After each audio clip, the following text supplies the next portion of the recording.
2020년 5월 19일 화요일 경제신문 읽는 여대생 시작합니다. 1. 전원 항체 형성 모더나 백신, 전문가 판단은? 현지 시각 18일 CNBC 등에 따르면 모더나는 이날 코로나19 백신 후 보물질에 대한 임상시험에서 참가자 45명 전원에서 코로나19 항체가 형성됐다고 밝혔습니다. 하지만 전문가들은 전원 항체 형성보다 중화항체 형성에 방점을 두고 있습니다. 중화항체란 항체 중에서 실제로 해당 바이러스에 감염이 안 되게 하는 항체를 말합니다. 모더나는 임상 결과 최소 8명의 시험 참가자에게서 바이러스를 무력화하는 중화항체가 형성됐다고 설명했습니다. 김우주 고려대 구로병원 감염내과 교수는 의미가 있는 것은 최초의 임상시험 결과 발표에서 백신 후 보물질이 단기 부작용이 없어 안전했다는 점이라며 장기 부작용 여부는 아직 모르고 8명을 대상으로 8명에서 중화항체가 나온 것에 의미를 둘 필요는 없다고 말했습니다. 2. 휴대전화 번호 이동 급감. 신형 스마트폰 반응도 미지근.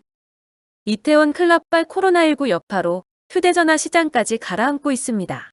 통신업계에 따르면 지난 주말 15에서 16일 국내 이동통신 번호 이동은 하루 평균 1만 6천여 든 건에 그쳤습니다. 번호 이동은 이달 첫째 주 주말에는 일평균 2만 157건, 둘째 주 주말에는 일평균 2만 1,342건이었는데 한 주 만에 전주 대비 25%가량 줄어들었습니다. 이동통신사들은 이태원 클럽발 코로나19 집단 감염 재확산의 영향으로 휴대전화 매장을 방문하는 이용자가 급감한 영향이라고 보고 있습니다. 3. 손목시계형 심전도 측정기. 국산 웨어러블 의료기기 건보 첫 적용. 국산 웨어러블 의료기기 중 건강보험 적용을 받는 첫 사례가 나왔습니다. 디지털 헬스케어 기업 휴이노는 손목시계형 심전도 측정기 메모워치가 건강보험 심사평가원으로부터 요양급여 대상 확인을 받았다고 19일 밝혔습니다. 휴이도에 따르면 심평원은 일상생활에 간헐적 심전도 감시, 의료 항목에 메모워치를 활용할 수 있도록 허용했습니다. 이에 따라 동네 의원과 같은 1차 의료기관에서 휴이노의 메모워치를 처방할 수 있게 됩니다. 4. N번방 방지법. 알고 보니 통신료 마음대로 인상 허용법이었다. 이른바 N번방 방지법 넷플릭스 규제법으로 알려진 전기통신사업법 개정안에 통신비 인가제 폐지가 포함된 사실이 뒤늦게 확인됐습니다. 20대 국회가 임기 막판 통신업계의 수건 사업인 통신비 인가제 폐지를 끼워넣어 결과적으로 소비자 부담을 키우는 것 아니냐는 지적이 나오고 있습니다. 통신비 인가제는 1991년 도입 이후 지난 30년간 SK텔레콤이 이용자들로부터 마음대로 통신요금을 못 걷어가게 브레이크 역할을 해왔습니다. 지난해 3월 SK텔레콤이 5G 요금제로 7만원대 이상 요금제만 내놨다가 퇴짜를 맞고 5만원대를 새로 추가한 것도 이 인가제 때문이었습니다. 반면 법이 바뀌고 신고제가 적용되면 이제 SK텔레콤은 정부의 요금으로 받으려 한다며 알리면 끝입니다. 정부가 SK텔레콤에 신고 후 보름 안에 문제 삼지 않으면 그대로 확정됩니다. 5. 내리막 시작된 국내 PC 시장. 완제품도 조립품도 안 팔린다. 국내 PC 관련 업체들이 예상보다 일찍 다가온 수요 절벽에 당혹감을 금치 못하고 있습니다. 이 업체들은 4월 말-5월 초 황금 연휴를 기점으로 완제품과 조립 PC, 주변 기기 등 모든 영역의 판매량이 급감하고 있다고 입을 모았습니다. 노트북 판매량이 이달 초순 이후 급격히 하락한 한편 PC방이 코로나19 직격탄을 맞으며 조립 PC의 신규 업그레이드 수요도 전년 대비 10% 수준으로 줄었습니다. 대부분의 공공기관이 1분기에 PC 교체를 조기 시행하며 하반기 조달 시장 규모도 감소했습니다. 6. 현대차, 사상 처음 삼성 배터리 단다. 현대차에 삼성 배터리가 장착된다. 최근에 삼성 배터리 채용을 위한 주행 테스트까지 마친 것으로 확인됐습니다. 현대차 그룹의 삼성 배터리가 사용되기는 이번이 처음입니다. 이번 공급건은 이재용 삼성전자 부회장과 정의선 현대차 그룹 수석 부회장의 만남 이전부터 진행된 사안이지만 그룹 오너 간 만남 이후 사업의 속도가 붙을 것으로 예상됩니다. 삼성 배터리가 들어가는 차종은 앞으로 2에서 3년 이후 출시가 예정된 상용 수소전기차가 유력한 것으로 알려졌습니다. 7. 이제 치킨 플러스 맥주, 족발 플러스 소주도 배달시켜 먹는다. 치킨 등 음식을 온라인으로 배달시킬 때 소주, 맥주 등 술값이 음식값보다 적으면 함께 주문할 수 있게 됩니다. 주류 제조사가 다른 회사 제조시설을 이용하는 위탁제조도 허용됩니다. 기획재정부와 국세청은 19일 이 같은 내용을 담은 주류 규제 개선 방안을 발표했습니다. 현재도 음식에 부수하여 주류를 배달하는 통신 판매는 가능합니다. 하지만 음식에 부수한다는 의미가 명확하지 않아 음식점 등에서 주류 배달 자체를 하지 않는 경우가 많다는 게 국세청의 설명입니다. 강상식 국세청 소비세과장은 이번 제도 개선으로 이른바 치맥도 집에서 배달시켜 먹을 수 있게 된다고 설명했습니다.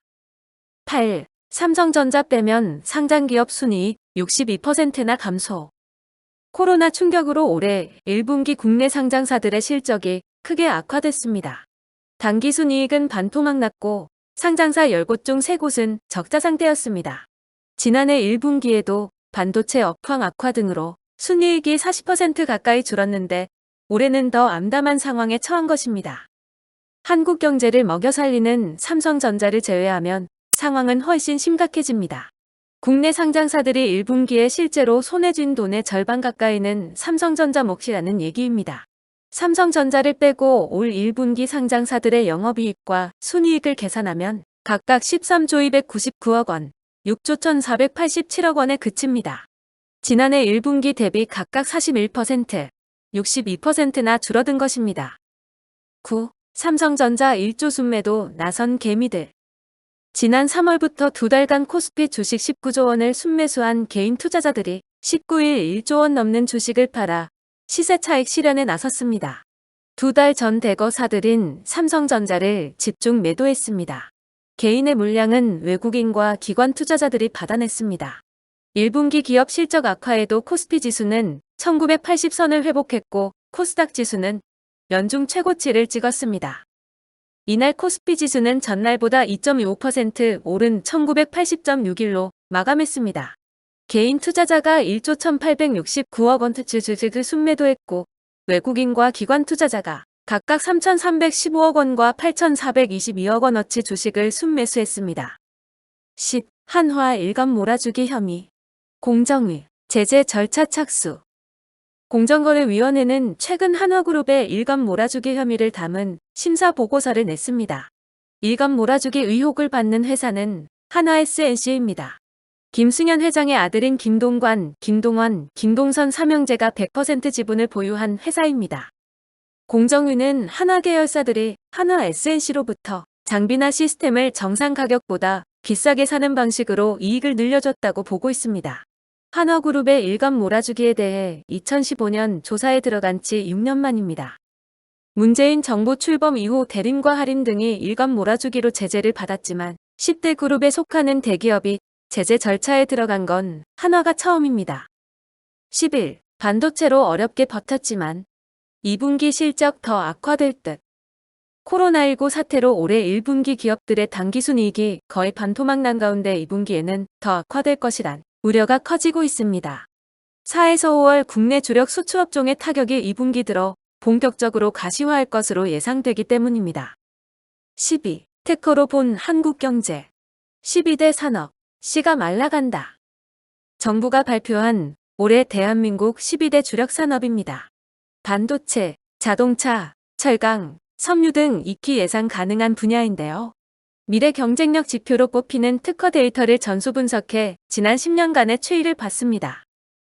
12대 산업 가운데 섬유 등 전통 제조업부터 반도체까지 총 7개 산업에서 특허 수가 3년 전보다 오히려 줄었습니다. 스마트폰 등 IT 산업은 아예 10년 전보다도 더 감소했고요. 하지만 의료 산업은 전체 건수는 많지 않지만 3년 전보다 3배, 10년 전과 비교하면 10배로 늘어 성장세로는 가장 유망한 분야로 꼽혔습니다.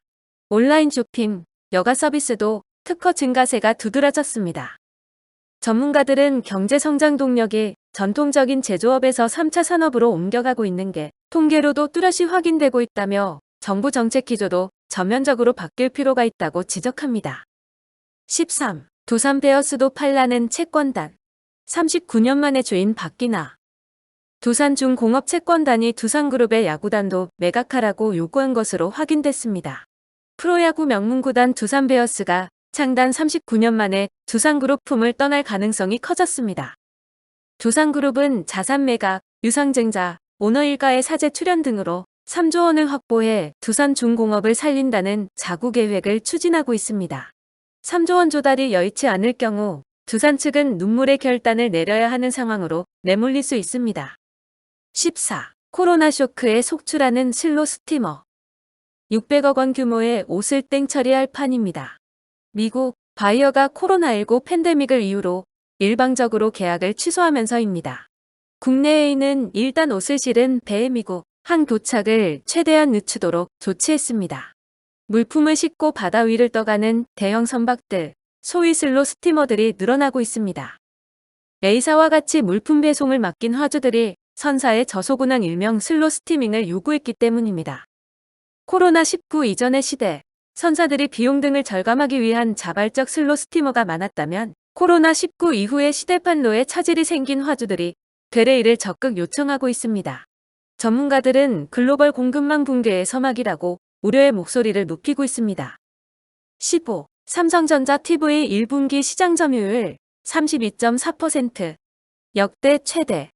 삼성전자가 1분기 글로벌 TV 시장에서 32.4%의 점유율을 달성하며 분기 금액 기준 역대 최대치를 기록했습니다. 글로벌 시장 조사업체 옴디아가 19일 발표한 바에 따르면 삼성전자는 작년 1분기 29.4% 대비 3.1%포인트 성장하며 30%가 넘는 점유율을 이어나갔으며 작년 4분기 32.3%에 이어 다시 한번 분기 점유율 최고치를 경신했습니다. 특히 북미 42.6%, 유럽 41.1%를 기록하며 역대 최고 점유율을 기록하는데 주요 시장에서의 선전이 견인차 역할을 톡톡히 했습니다. 북미의 경우 작년 1분기 36.8%에서 올 1분기 42.6%로 큰 성장을 이뤘습니다. 16. 한국, 일본 등 아시아 5개국 펀드 교차 판매. 한국, 일본, 태국, 호주, 뉴질랜드 등 아시아 5개국이 국가 간 장벽을 넘어 펀드 상품을 판매합니다. 금융위원회는 아시아 펀드 패스포트의 국내 시행을 위한 자본시장법 시행령 개정안이 19일 국무회의를 통과해 오는 27일부터 시행된다고 밝혔습니다. 아시아 펀드 패스포트는 한 회원국에서 여권처럼 등록된 펀드가 다른 회원국에서 간소한 등록 절차를 거쳐 판매될 수 있도록 하는 제도입니다. 17. 산업부 수소차 약 5만 대분 수소 생산시설 확보. 승용차 기준으로 약 5만 대의 수소차가 사용할 수 있는 규모의 수소 생산시설이 올해 추가로 건설됩니다. 19일 산업통상자원부는 올해 수소 추출시설 구축사업 지원 대상으로 부산, 대전, 춘천, 광주, 창원 등 5개 지역을 선정했다고 밝혔습니다. 부산, 대전, 춘천에 들어설 소규모 수소 추출시설은 하루 1톤 이상의 수소를 생산할 수 있는 규모로 한 곳당 50억 원의 국비가 지원됩니다. 광주와 창원에 건설되는 중규모 수소 추출설은 하루 약 4톤 이상의 수소를 생산하며 80억 원씩 지원됩니다. 18. 현대건설 한남 3구역 재개발에 DH 한남 제안. 한남 3구역 재개발은 용산구 한남동 686번지 일대의 노후 다세대 다가구 주택을 지하 6층 지상 22층 아파트 197개 동 5,816세대 부대복리시설 및 판매시설 등으로 재개발하는 사업입니다. 현대건설은 이번 입찰에서 지난해 국토교통부와 서울시의 합동점검에 따른 지적사항을 철저히 배제하며 가장 완벽하고 차별화된 사업 제안을 준비했다고 밝혔습니다. 대안설계기준 공사비에서 현대건설은 조합의 권고 마감 수준을 100% 동등 이상으로 지키면서도 조합의 예정 가격 대비 약 1,500억 원이 절감된 1조 7,377억 원에 제안했습니다. 19. 2차 소상공인 대출, 관심 시들한 이유는 시중은행에서 2차 소상공인 대출 접수가 시작된 첫날, 고객들은 예상보다 냉담한 반응을 보였습니다. 1차 금융지원 당시 줄을 서서 대출을 신청하던 모습과는 사뭇 대조적입니다. 이미 1차 초저금리 대출을 받았거나 2차 대출을 받으려고 해도 대출 금액이 적고 높은 금리라 굳이 정부 지원 대출을 이용할 이유가 없다는 반응이 나오고 있습니다. 20. 해운업계 기자회견 포스코 물류자회사 반드시 저지할 것. 포스코의 물류자회사 설립 추진에 대해 해운, 항만 선주협회 등으로 구성된 한국해양산업총연합회가 자회사 설립 방침을 철회하고 해운업계와 상생 방안을 마련하라고 요구했습니다. 포스코는 지난 8일 이사회를 열어 그룹 내 각 계열사에 흩어져 있는 물류 기능을 한데 모아 포스코 GSP라는 물류 자회사를 만드는 안건을 가결했습니다. 포스코는 물류업계와의 기존 계약은 유효하고 해운업에 진출하는 일은 없을 것이라고 강조하지만 해운업계에선 의구심을 떨치지 못하고 있습니다. 오늘의 경제신문 읽기 끝. 구독과 좋아요, 그리고 알림 설정 부탁드립니다.